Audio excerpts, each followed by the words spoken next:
Kaya ano namin. Ganito lang siya. Diba? Less than 24 hours, nasa ano na yan eh, nasa buyer na. Buyer na. Pero for long haul flights, halimbawa, papunta Chicago, USA, kaya hanggang 36 hours. Hindi mo akalain na ano, ganun halaga niyan, di ba? Galing, no? Akala ko something na napaka, ano yung packaging. Tapos yun eh, sarap panoorin, no? Product of the Philippines. Di ba? Kagaya nito, Halimbawa, 206. Ayan. Ito yung ID number, ayan yung buyer, ayan kung anong klase. Tapos ito yung breeder, the seller. Oh, I see. Ayan yung destination country.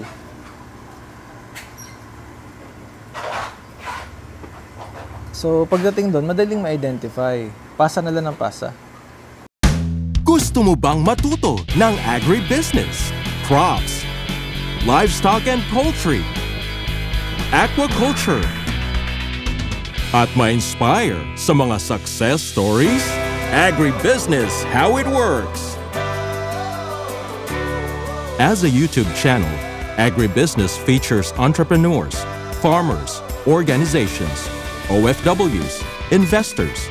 However, beyond our usual content and official endorsements, Agribusiness does not engage in other business dealings with them. While our viewers and featured individuals and entities may choose to pursue business deals with each other on their own, we encourage them to be cautious in doing so. Maganda naman yung ano ron sa YouTube, nakikita ko eh. Diba? Ganda, diba? Pero Naman. hindi kasi siya para sa lahat. Talagang meron lang may tao na may skills. Eh, Dapat gusto mo. Dapat gusto mo. Kung ginagawa mo dahil gusto mo lang kumita, it's not sustainable. Madi-disappoint ka. Pero dahil gusto mo siya. Saka dapat may skill set ka rin. Ito yung Kasi niya ko ever since. Katulad, pinapanood ko yung video mo, kung hindi ka marunong magsalita, hindi ka marunong magdala, aantukin yung nanonood eh. Oo. Diba? Naalala ko si ano, yung panahon ko si ano eh.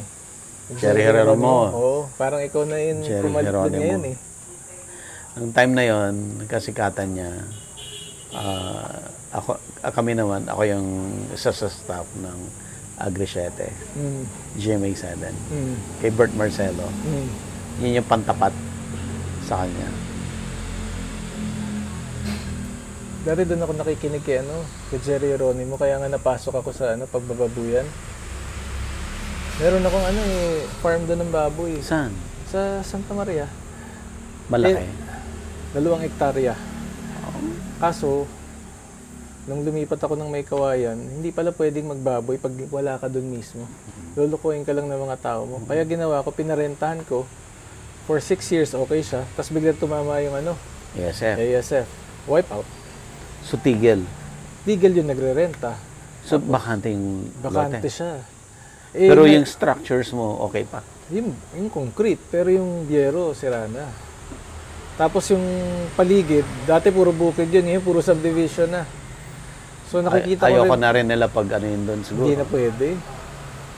Siguro pwede ron fish farm. Ito. Kung sakaling... yung tanks mo, tanks ba yung sa'yo? Ay... Marami doon funds dati. Wow. 200 yung ko rin eh. Kasi dati, pag walang ginagawa yung tao ko, pinapagawa ko lang ng hollow blocks na pond. So pwede mo nga i-gawin. Pero ngayon inuuna ko sila. Sige lang.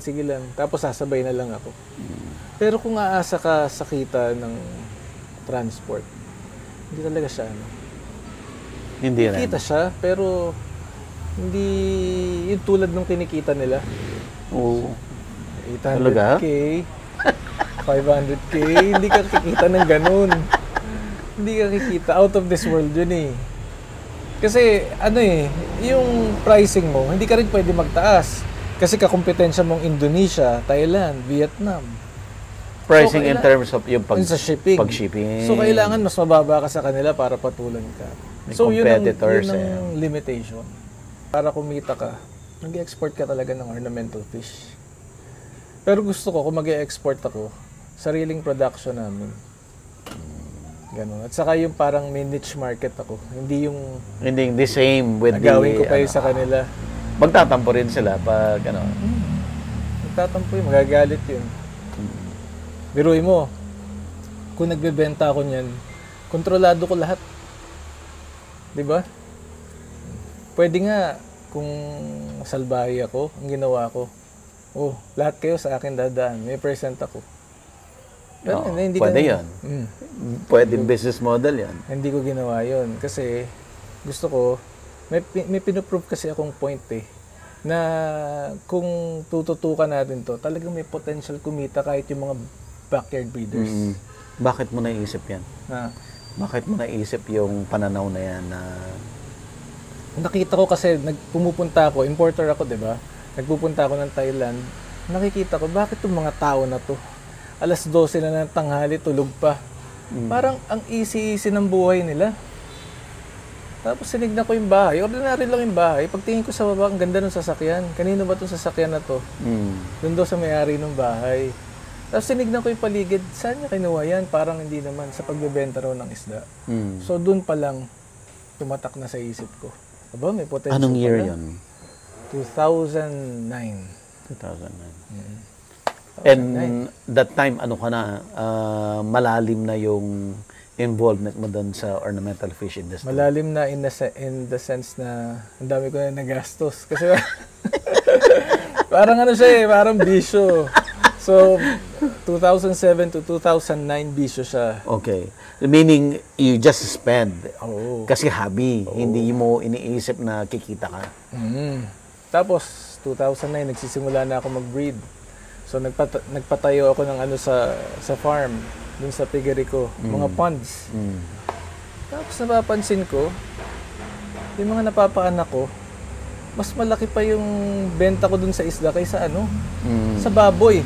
Sa baboy, gagastos ako ng that time, 4,000 para kumita ka ng 500. Yeah.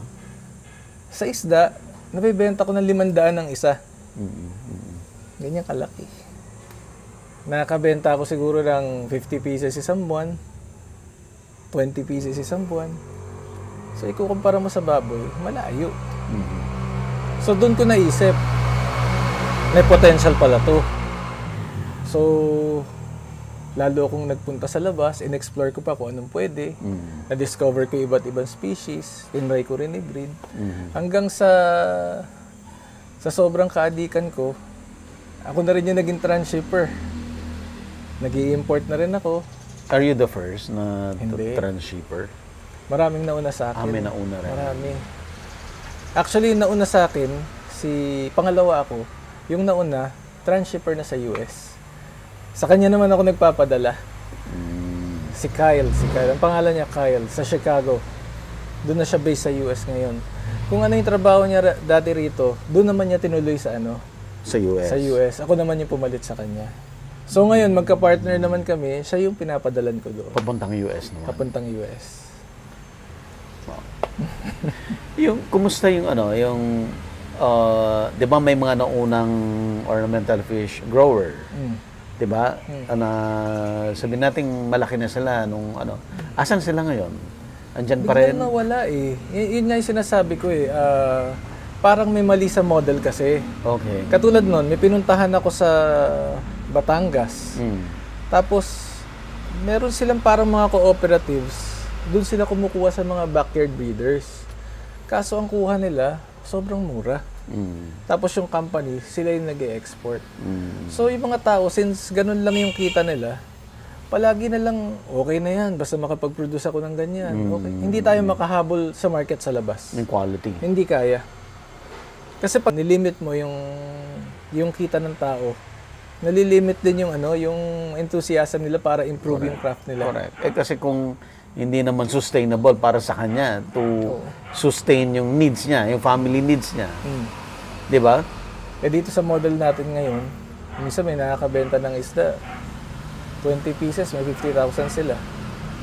So, naiengganyo sila, pinapaganda nila setup nila. ini-improve nila yung stocks nila, lalo sila nagsusumipag mag-marketing.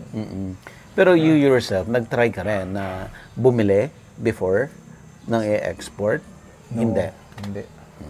Talagang hinayaan ko sila. Ayokong magbenta.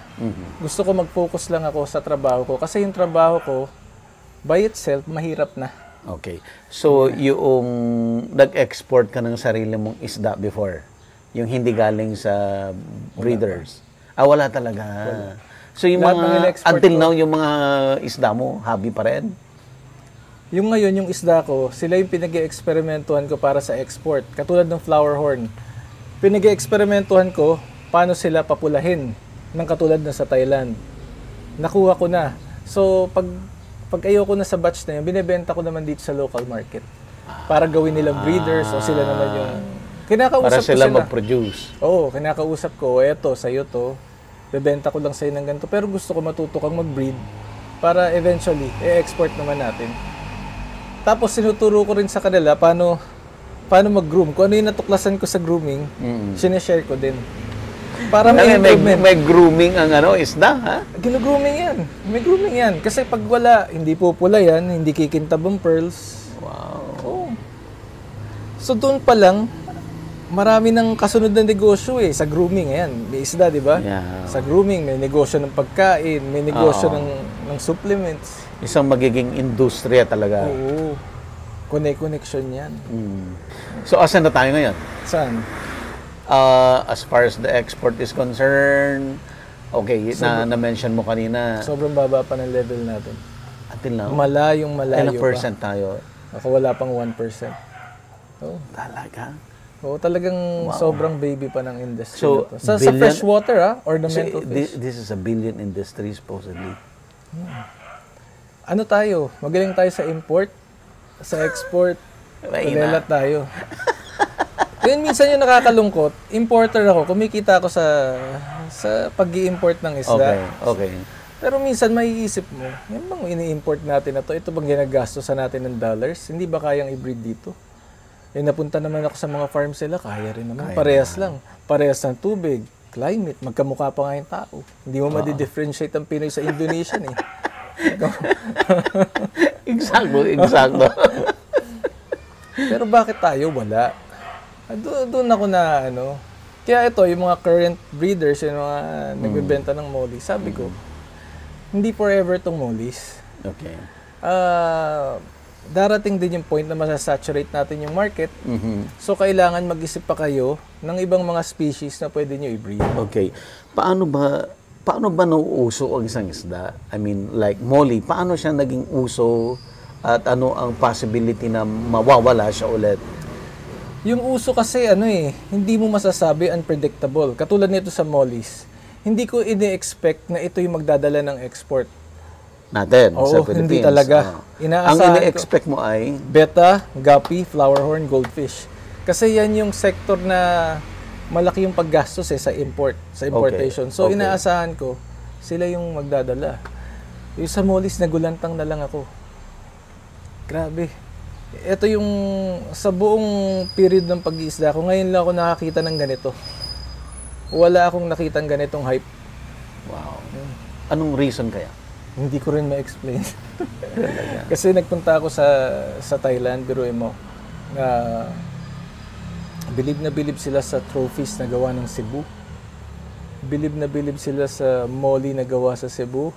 Yung isang pares doon na nakalagay 100,000 baht. So, mga 160,000. 167,000 nung time na yon. Binebenta ron, binibili. Thailand yun Thailand, number 1 sa isda. Sila yung number 1 exporter.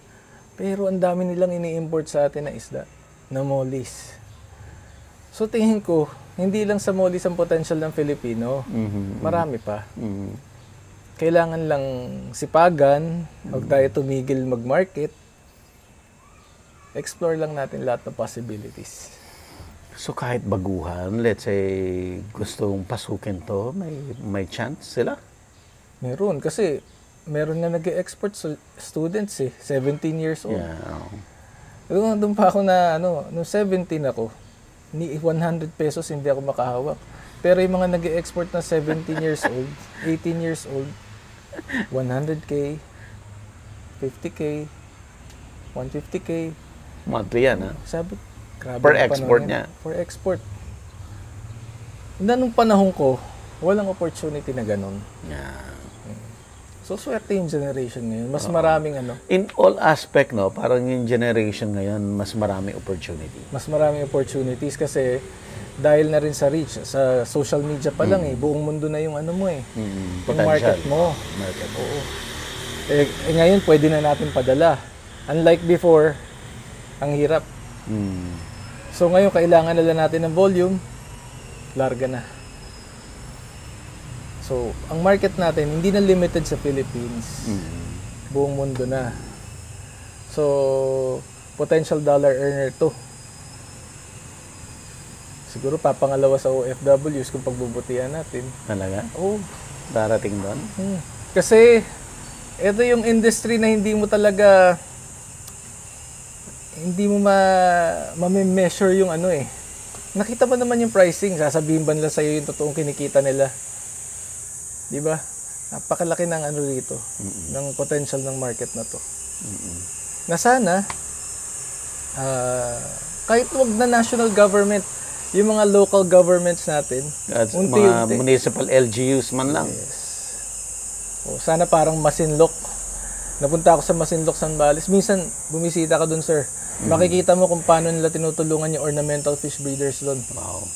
Amazing. Sa buong Philippines, doon ko lang nakita yan. Yung ganong support. Marine, freshwater, tinutulungan talaga. Pinapatayo ng facility. Mas mahal yan, yung marine. Parehas lang. Ang marine, may presyo sa foreign market. Pero dito sa breeder, since wild caught lang, mura lang kuha nila sa farmers. Ngayon, yung ibang nagmamarin, nag-uusap kami ngayon, sinasabi ko sa kanila, bakit hindi niyo ibenta ng direkta? Pwede naman. Pwede na. Oo. Oo, pwede na. Pwede natin padala yan.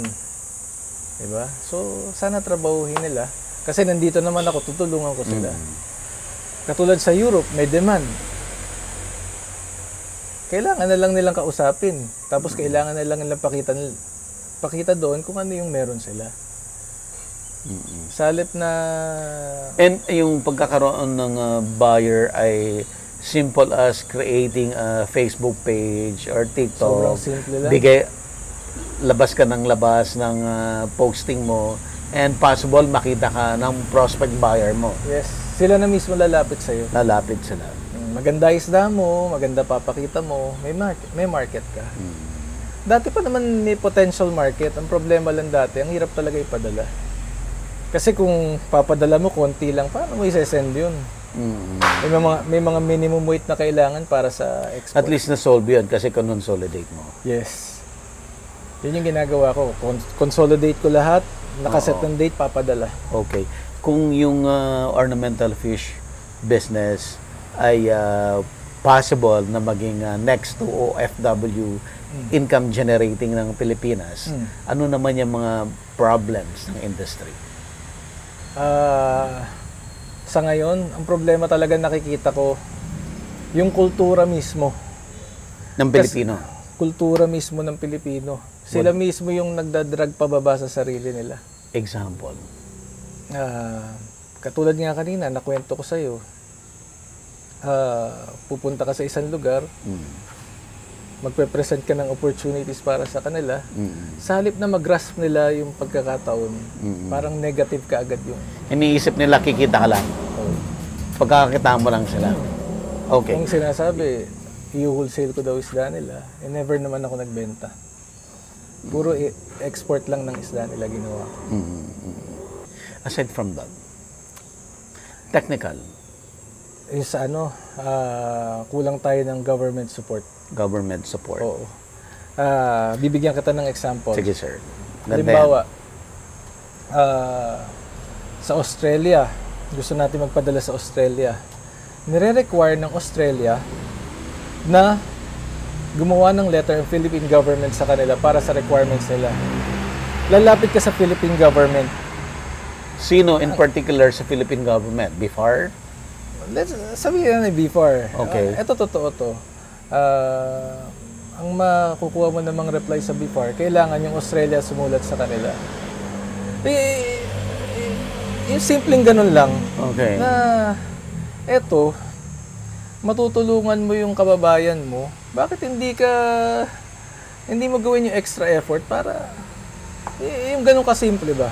It's just a letter anyway. Marami akong kaibigan sa BIFAR. So ganun, yung government support. What else? Ano pa yung mga problems as far as government support? Kailangan kasi natin para mag-succeed talaga to. Tumutulong din yung government sa pag-promote ng industry. Kaso hindi nga sila aware. Sila ang hindi aware. Hindi aware. Katulad sa Thailand. Sa Thailand, meron silang King's Cup, Princess Cup. Sila mismo yung gumagawa ng event. Oo. Oo. Para sa export nila and dagdag tourism na din. Yun yung parang kulang sa atin. Na supposed to be may edge tayo kasi mas magaling tayo mag-English kaysa Exactly. pero iwan na iwan tayo. Yun yung nakikita kong kulang. Saka yun nga, parang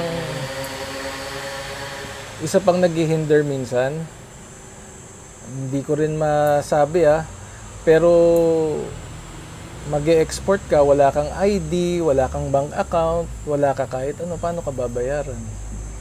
Sa part naman ng growers to. Sa part naman ng growers. Kasi naman, mag-open lang ng bank account, ang daming requirements, ang daming ID kailangan. May dalawang main ID ka, tapos may supporting ID pa.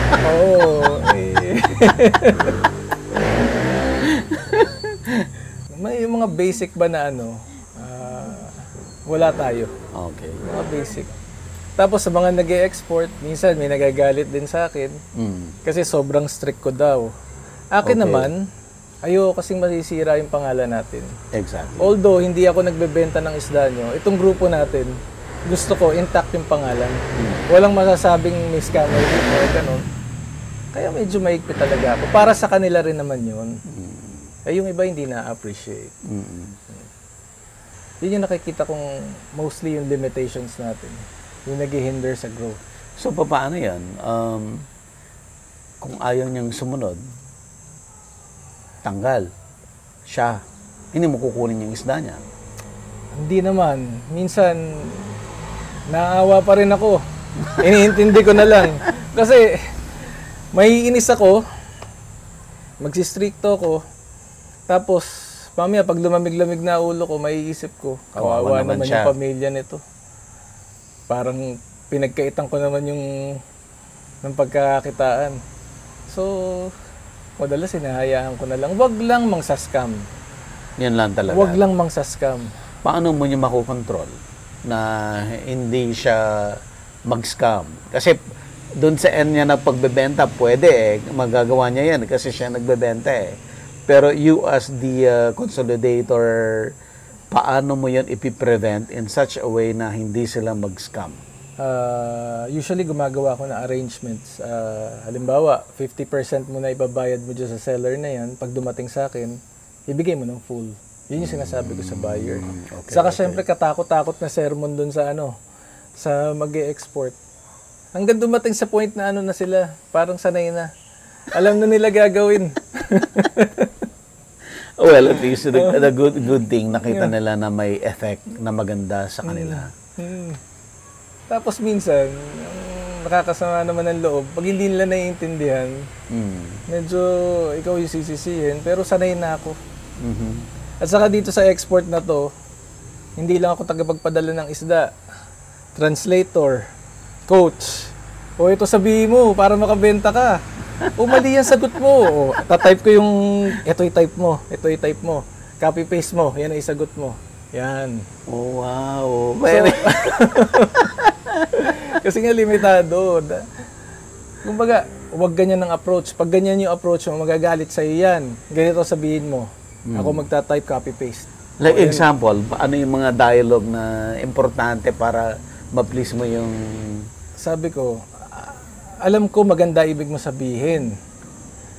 Kaso yung English mo medyo matigas ang dating. Para ma-convince mo yung buyer na yan, kailangan gandahan mo yung sasabihin mo. Polite ka. Alam ko na hindi ka bastos, pero alam ko rin na hindi mo kaya yung ganitong level. So ito i-type mo. Okay. Tapos minsan alam ko galit ka, pero negosyante tayo.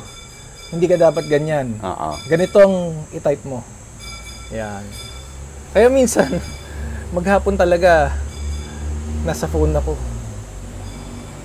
Totoo yan, maghapon. Hanggang gabi. Okay. Minsan nga tinatamad na ako mag-type. Huwag nyo na ako i-message. Tawagan nyo na lang ako. Sir J, ano ba sasagot ko? Ganyan. Ganito sabihin mo. Totoo yan. Yung iba, natuto na ng sarili nilang diskarte. Pero usually, mga baguhan.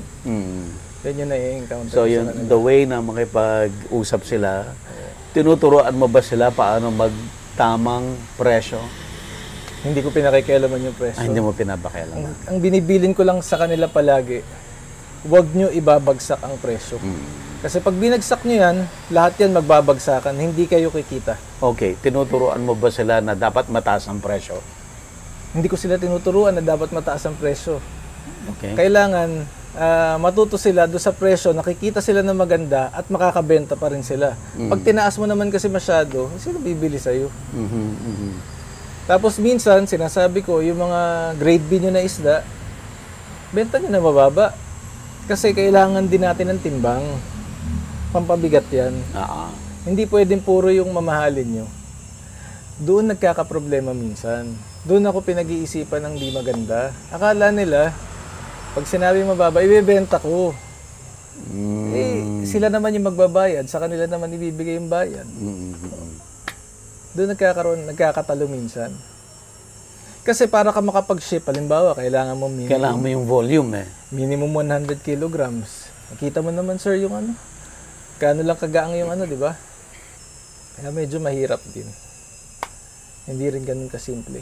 Ang dami talagang ano. Ang involvement ko dito, hindi lang bilang transshipper. Talagang parang isa na rin ako dun sa ano, nagbebenta ng isda. Kasi kung hindi mo naman naalalayan, may tumbling din, hindi rin maano. Posibleng hindi rin sila makabenta talaga. Oo.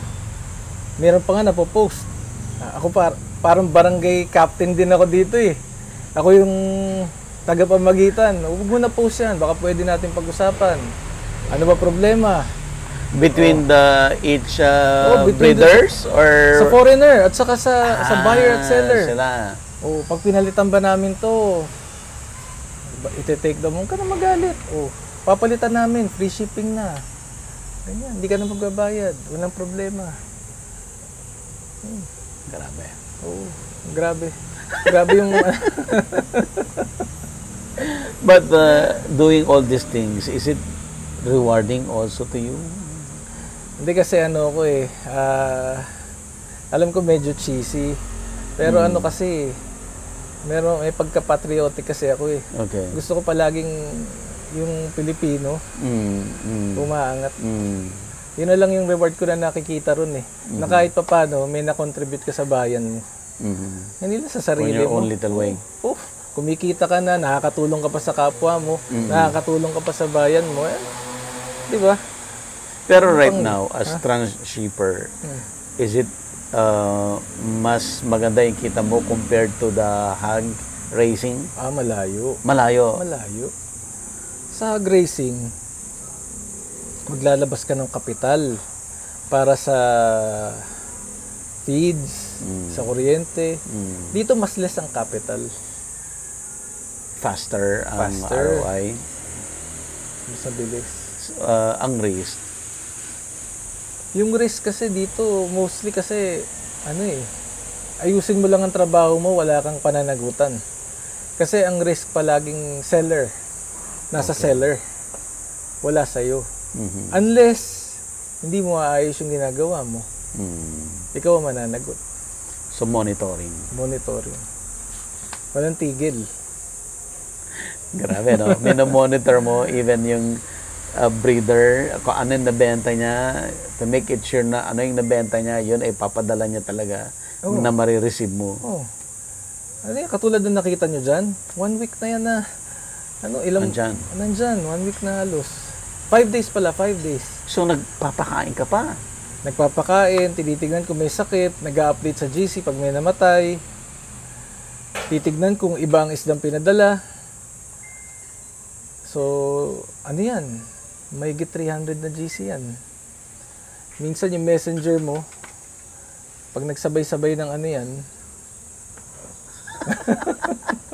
malilito ka na. Oo. So, sinabi ko sa iba, huwag na kayo mag-message. Tawagan nyo na ako. Tawag na. Kasi hindi ko na makita.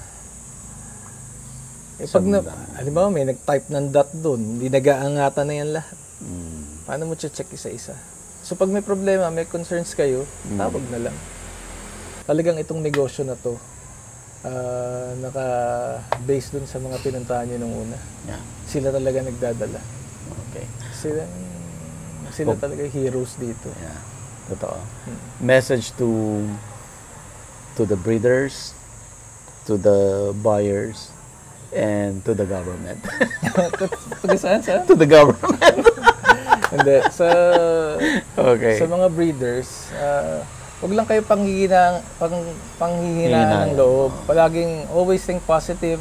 Huwag kayo papasira sa pera.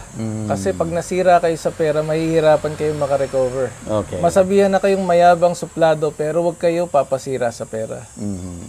Sa mga buyers naman, ewan ko, di naman nila ako maiintindihan kasi foreigner sila eh. Thank you na lang. Thank you sa pagsuporta sa mga isdang breed dito sa Pinas. And sa government, sana maging aware tayo sa mga possibilities na pwedeng pagkakitaan ng mga kababayan natin. Hindi puro politics, hindi puro sapawan. Tulungan talaga natin yung kababayan natin. Okay. Kailangan ba yan ilabi sa Congress or sa mga secretaries? Hindi ko alam eh. Dati, eto. May need ba for legislation to improve the industry? Wala naman sa ngayon, wala pa. Siguro yung talagang sumuporta muna yung mga local governments. Diyan magsisimula yan eh. Local LGUs muna. Oo, local LGUs muna. Tapos from there, baka doon na kailangan legislation. So, doon muna sa pinakababa. Alright, Sir Gerald, thank you so much. I'm so happy na i-guest ka namin dito sa agribusiness. Totoo, marami talagang hindi nakakaalam na ang laki-laking industry pala ang ornamental fish business. Sobrang laki at ang participation natin dito sobrang liit na halos wala. Halos hindi tayo ramdam. So sana someday magkaroon ng niche yung Pilipinas. Tsaka ano yan, it's something na to be proud of na meron tayong ine-export. Pwede pala tayong mag-export, hindi puro bagyo. Salamat sa sa mga matyagang ornamental fish breeders. Kayo talaga bida rito, kayo nagdadala dito. Kami taga-send lang ng isda. Pero kayo talaga yung nagdadala ng industriya na to. Sana pagbutihan niyo pa. Alright. Thank you. Thank you po, sir. Agribusiness merch is now available on Shopee and Lazada. Agribusiness, how it works. Instruct, inspire, succeed.